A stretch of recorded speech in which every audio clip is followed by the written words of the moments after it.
So this might be the weirdest Buggy upscale ever, but I do wonder if it means something moving forward. Okay, so Buggy is the user of the Chop Chop fruit, which is a paramecia type devil fruit. He also now, thanks to Luffy becoming a Zoan in the later parts of the narrative, is technically the first paramecia type devil fruit in the story of One Piece, which is kind of wild thinking about it now.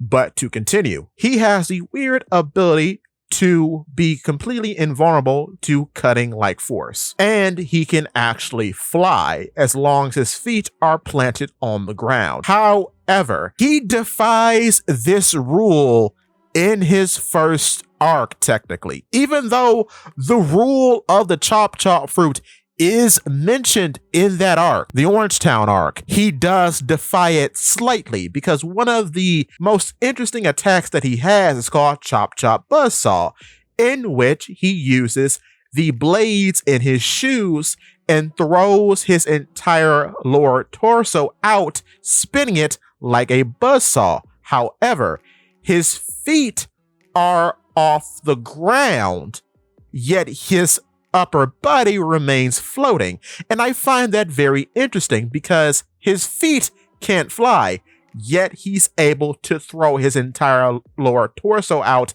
like a big shuriken or a buzzsaw. So I think from the beginning, it was always destined for him to defy the rules of his devil fruit. And that makes me think about how the story has gone on since that point. And oddly, there's always been an emphasis on Buggy's feet through his various moveset changes, because at this early point, he's all about daggers. So having a dagger in his shoe makes sense. However, as we move forward into Impel Down and beyond, he more so becomes a bit of a marksman.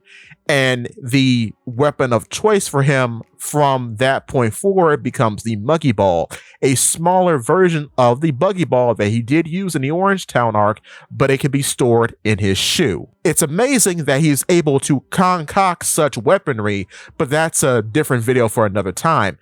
But the point about it is that he launches said Muggy Ball from his shoe. So once again, his feet are being emphasized. So I wonder if he were to be upscaled in the future, seeing as how he's not necessarily a weak individual, he's considerably strong.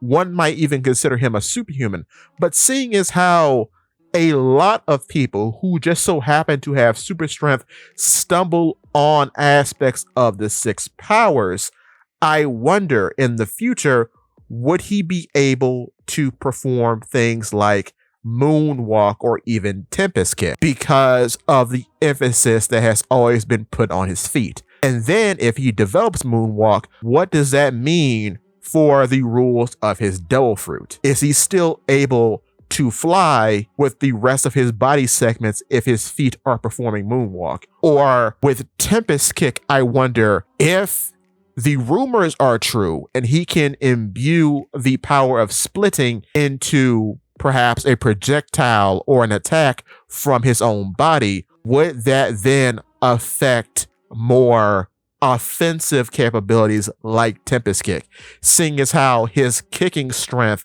has been emphasized not once but twice technically in two of his most important appearances? It really does make you think what is possible for a character like Buggy.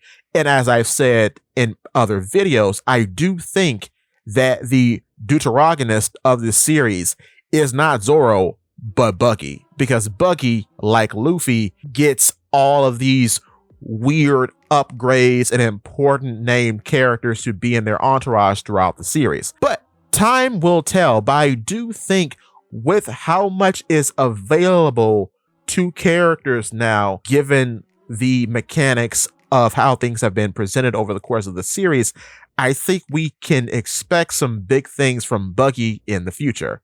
However, with that being said, if you are liking the video so far, hit the like button. And if you want to see more from me, hit the subscribe button, followed by that bell so you never miss a video. In addition to, if you could, please hit the hype button because it really does help. with that being said, give me your thoughts and tell your friends about Polypede Exit.